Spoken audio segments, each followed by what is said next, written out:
friends forever. Yay! Ano tawag yung mga tao na makulot? Bakulod. Yan yung pinapanood ko dati. Oo. Bakulod no? Di ba? Bakulod no? Bakulod yan channel. Ano na ngayon? Ha? Bakulod yan TV. Ewan ko sa'yo. Sino ba naman di makakilala sa ha? Yaya. Yaya. Yaya, oh may kapal.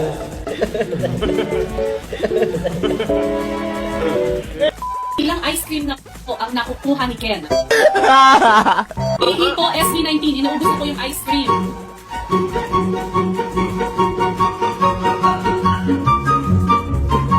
Sabi ni SB Ulan, pagpasensyahan niyo na po ang SB19, mukbang po talaga ang pinunta nila dyan. Nakikita ko to, so nagsusorry ang 18 dahil napakatakaw daw ng SB19 at naubos daw ang pagkain.